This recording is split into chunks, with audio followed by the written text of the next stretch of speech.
ಬೆಂಗಾಲಲ್ಲಿ ಬದಲಾವಣೆಯನ್ನು ತರಬೇಕು ಅಂತ ಹೇಳ್ತಕ್ಕಂಥದ್ದು ಜನರ ಇಚ್ಛಾಶಕ್ತಿ. ಇದನ್ನು ಅರ್ಥ ಮಾಡ್ಕೊಳ್ಬೇಕಾಗುತ್ತೆ. ಕಾರಣ ಈಗ ಬುದ್ಧ ದೇವರ ಬಗ್ಗೆ ಎಲ್ಲರಿಗೂ ಗೌರವ ಇದೆ, ಜ್ಯೋತಿ ಬಸವರನ್ನ ಎಲ್ಲರೂ ಕೂಡ ಗೌರವಿಸ್ತಾರೆ.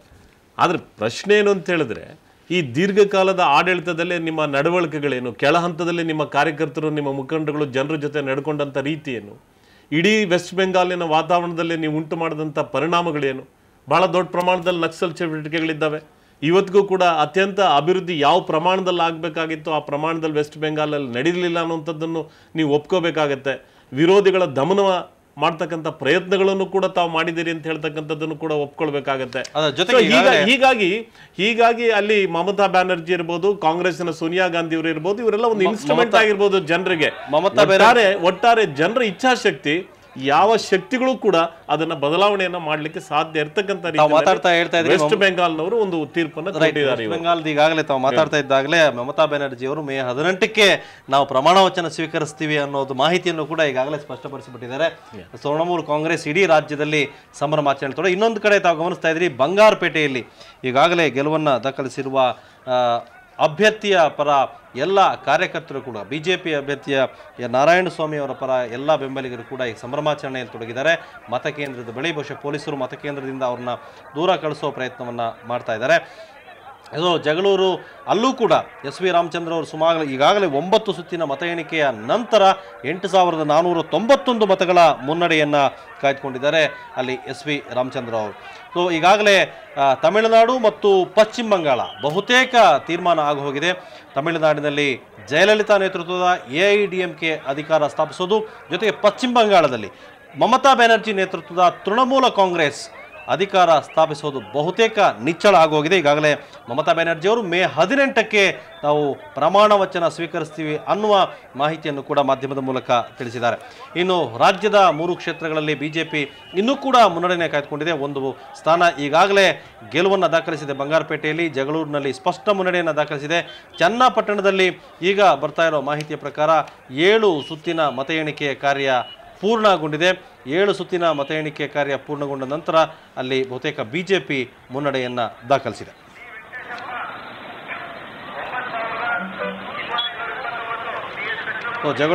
ಜಗಳೂರಿನಲ್ಲೂ ಕೂಡ ಈಗಾಗಲೇ ಬಿಜೆಪಿಯ ಅಭ್ಯರ್ಥಿ ಎಸ್ ವಿ ರಾಮಚಂದ್ರಪ್ಪ ಅವರು ಬಹುತೇಕ ಗೆಲುವಿನ ಸಮೀಪ ಸಾಗ್ತಾ ಇದ್ದಾರೆ.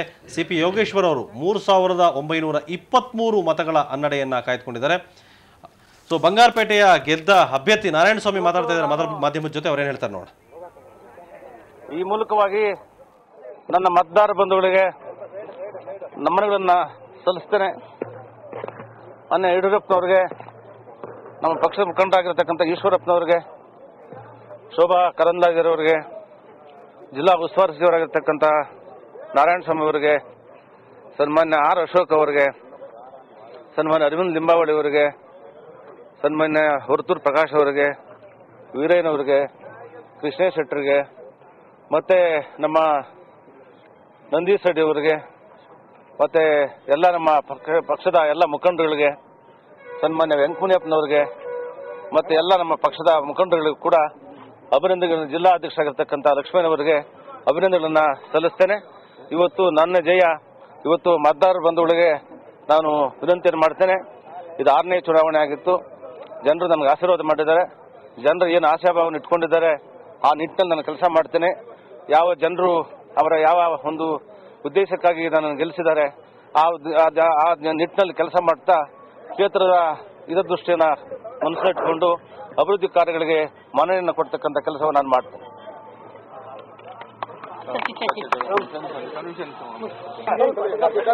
ಸಾಕಷ್ಟು ಕುತೂಹಲ ಮೂಡಿಸಿದಂತ ಆಪರೇಷನ್ ಕಮಲದಿಂದ ಇಲ್ಲಿ ಉಪಚುನಾವಣೆಯನ್ನ ಎದುರಿಸುತ್ತಿರುವಂತಹ ಬಂಗಾರಪೇಟೆಯಲ್ಲಿ ಬಿಜೆಪಿ ಅಭ್ಯರ್ಥಿಯಾಗಿರುವಂತಹ ಎಂ ನಾರಾಯಣಸ್ವಾಮಿ ಅವರು ಜಯಭೇರಿ ಗಳಿಸಿದ್ದಾರೆ. ಈಗ ನಮ್ಮ ಜೊತೆ ಅವರಿದ್ದಾರೆ, ಅವ್ರ ಹತ್ರ ಕೇಳೋಣ. ಸರ್, ಈ ಜಯ ಏನನ್ನ ಸೂಚಿಸುತ್ತೆ? ಜಯ ಇವತ್ತು ಅಭಿವೃದ್ಧಿ ಕಾರ್ಯಗಳಿಗೆ ಸಂಕೇತ. ಅಭಿವೃದ್ಧಿ ಕಾರ್ಯಗಳಲ್ಲಿ ನಡೀತವೆ. ಯಡಿಯೂರಪ್ಪನವರ ನೇತೃತ್ವದಲ್ಲಿ ಒಳ್ಳೆಯ ಕಾರ್ಯವನ್ನು ಮಾಡಿ ಆದಷ್ಟು ಬೇಗ ಇದೊಂದು ಮಾದರಿ ಕ್ಷೇತ್ರವನ್ನು ಮಾಡ್ತಕ್ಕಂಥ ಒಂದು ಪ್ರಾಮಾಣಿಕ ಬಯಕೆ ನಮ್ಮದು. ನನ್ನ ಜೊತೆಯಲ್ಲಿ ವೆಂಕಟಮುನಿಯಪ್ಪ ಇದ್ದಾರೆ. ಅವರು ನಾವಿಬ್ಬರು ಸೇರಿ ಇವತ್ತು ಮುಖ್ಯಮಂತ್ರಿಗಳು ಹೇಳಿದ್ರು ಬಲೆ ಜೋಡಿ ಅಂತಕ್ಕಂಥ ಒಂದು ವಿರುದ್ಧ ಕೊಟ್ಟಿದ್ದಾರೆ. ನಾವಿಬ್ಬರು ಒಟ್ಟಿಗೆ ಕೆಲಸ ಮಾಡಿ ಅಭಿವೃದ್ಧಿ ಕೆಲಸಗಳಿಗೆ ಆದ್ಯತೆಯನ್ನು ಕೊಟ್ಟು ಮಾದರಿ ಕ್ಷೇತ್ರವನ್ನು ಮಾಡತಕ್ಕಂಥದ್ದೇ ನಮ್ಮ ಏಕೈಕ ಗುರಿ. ಈಗ ಆಪರೇಷನ್ ಕಮಲ ಇಲ್ಲಿ ಹಾಗಾದ್ರೆ ಮತದಾರರು ಒಪ್ಕೊಂಡಿದ್ದಾರೆ ಅಂತ ಅನ್ಸುತ್ತಾ, ಅಲ್ಲ ಇದರಲ್ಲಿ ಬೇರೆ ಏನಾದ್ರೂ ನಿಮ್ಮ ಒಂದು ವರ್ಚಸ್ಸು ವರ್ಕ್ ಮಾಡಿದ್ಯಾ? ಜನತೆ ಬಹಳ ಬುದ್ಧಿವಂತರಿದ್ದಾರೆ. ನನ್ನ ವರ್ಚಸ್ಸಿನ ಜೊತೆಗೆ ಇವತ್ತು ಯಡಿಯೂರಪ್ಪನವರ ಸಾಧನೆಗಳು, ಅವರು ಕೊಟ್ಟಿರ್ತಕ್ಕಂಥ ಕೊಡುಗೆ, ಅವ್ರು ಕೊಟ್ಟಿರ್ತಕ್ಕಂಥ ನಮ್ಮ ಕ್ಷೇತ್ರಕ್ಕೆ ಸುಮಾರು 80 ಕೋಟಿ ರೂಪಾಯಿ ಅಷ್ಟು ಅನುದಾನ ಕೊಟ್ಟಿದ್ದಾರೆ, ವಿಶೇಷ ಅನುದಾನ ಕೊಟ್ಟಿದ್ದಾರೆ. ಅದು ಕೂಡ ಮನನೆ ಆಗಿದೆ. ಎಲ್ಲವೂ ಒಟ್ಟಿಗೆ ಸೇರಿ ಜಯ ಆಗಿದೆ ಅಂತಕ್ಕಂಥದ್ದು. ಸರ್, ಈಗ ಕೋಲಾರದಲ್ಲಿ ಅದು ಪ್ರಮುಖವಾಗಿ ಬಂಗಾರಪೇಟೆಯಲ್ಲಿ ಸಾಕಷ್ಟು ಸಮಸ್ಯೆ ಇದೆ. ಯಾವಾಗ ಚುನಾವಣೆ ಬಂದರೂ ಕೂಡ ಭರವಸೆಗಳನ್ನಷ್ಟೇ ಕೊಡ್ತಾರೆ, ಅಭ್ಯರ್ಥಿಗಳು ಗೆದ್ದ ಮೇಲೆ ನಮ್ಮನ್ನು ಮರ್ತು ಬಿಡ್ತಾರೆ ಅಂತಿದೆ. ಅಂಥವ್ರ ಸಾಲಿಗೆ ತಾವು ಸೇರ್ತೀರಾ? ನಾನು ಯಾವತ್ತೂ ಸುಳ್ಳು ಭರವಸೆಯನ್ನು ಕೊಟ್ಟೇ ಇಲ್ಲ. ಏನೇನು ಭರವಸೆಯನ್ನು ಕೊಟ್ಟಿದ್ದನ್ನು ಈಗಾಗಲೇ ಸಾಧನೆ ಮಾಡಿ ತೋರಿಸಿದ್ದೀನಿ. ಈಗ ಯಾಕಂದ್ರೆ ನಾನು ಹೊಸದಾಗಿ ಚುನಾವಣೆ ನಿಲ್ತಾ ಇಲ್ಲ. ಅದರಿಂದ ಆದ್ಯತೆಯ ಮುಖಾಂತರವಾಗಿ ನಾನು ಎಲ್ಲವನ್ನು ಕೂಡ ಗಮನಿಸ್ತಾ ಇದ್ದೇನೆ. ನಾನು ಭರವಸೆ ಕೊಟ್ಟು ಏನು ಸುಳ್ಳು ಭರವಸೆ ಕೊಡಲಾರೆ. ಸರ್, ಈಗ ನಿಮ್ಮ ಆದ್ಯತೆ ಏನಾಗುತ್ತೆ? ನಮ್ಮ ಆದ್ಯತೆ ಕುಡಿಯುವ ನೀರಿನ ಸಮಸ್ಯೆಯನ್ನು ಬಗೆಹರಿಸತಕ್ಕಂಥದ್ದು ಪ್ರಥಮ ಆದ್ಯತೆ. ಇವತ್ತು ಯರಗೋಳ್ ಪ್ರಾಜೆಕ್ಟ್ ಏನಿದೆ ಅದು ಆದಷ್ಟು ಬೇಗ ಬರಬೇಕು ಅಂತಕ್ಕಂಥದ್ದು ನಮ್ಮ ಬಯಕೆ. ಆದಷ್ಟು ಬೇಗ ಅದನ್ನ ಯರಗೋಳ್ ಪ್ರಾಜೆಕ್ಟ್ ಅದನ್ನ ಏನು ಯೋಜನೆ 2 ವರ್ಷ ಸಾಕಾಗುತ್ತಾ? ಸಾಕು, ಮಾಡಬಹುದು, ಆಗ್ತದೆ.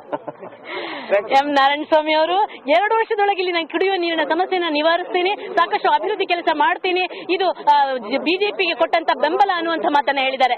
ಕ್ಯಾಮರಾಮನ್ ಕೃಷ್ಣ ಜೊತೆ Vijayalakshmi Shivaruru, Suvarna news 24/7 Bangarapete. Okay, thank you Vijayalakshmi. ಇದು ಗೆಲುವನ್ನು ದಾಖಲಿಸಿದ ಬಿಜೆಪಿಗೆ ಮೊದಲ ಫಲಿತಾಂಶ ಬಂದಿದೆ. ಅದು ಬಂಗಾರಪೇಟೆಯ ನಾರಾಯಣಸ್ವಾಮಿಯ ಗೆಲುವು ಮೂಲಕ 3 ಕ್ಷೇತ್ರಗಳ ಮೊದಲ ಫಲಿತಾಂಶ ಪ್ರಕಟಗೊಂಡಿದ್ದು ಅದು ಬಿಜೆಪಿ ಪಾಲಾಗಿದೆ. ನಾರಾಯಣಸ್ವಾಮಿ ಗೆಲುವಿನ ನಂತರ ಸುವರ್ಣ ನ್ಯೂಸ್ 24 ಜೊತೆ ಮಾತಾಡಿದ್ರು. ಅವ್ರ ಮಾತುಗಳನ್ನು ಕೇಳಿದ್ರಿ. ನಮ್ಮ ಚರ್ಚೆಯನ್ನು ಮುಂದುವರಿಸ್ತೀವಿ.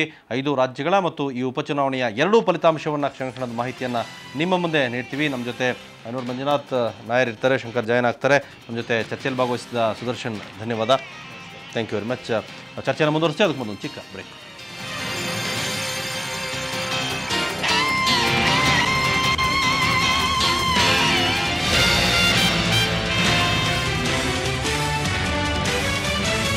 ಈ ದಿನದ ಎಲ್ಲಾ ಕಾರ್ಯಕ್ರಮಗಳ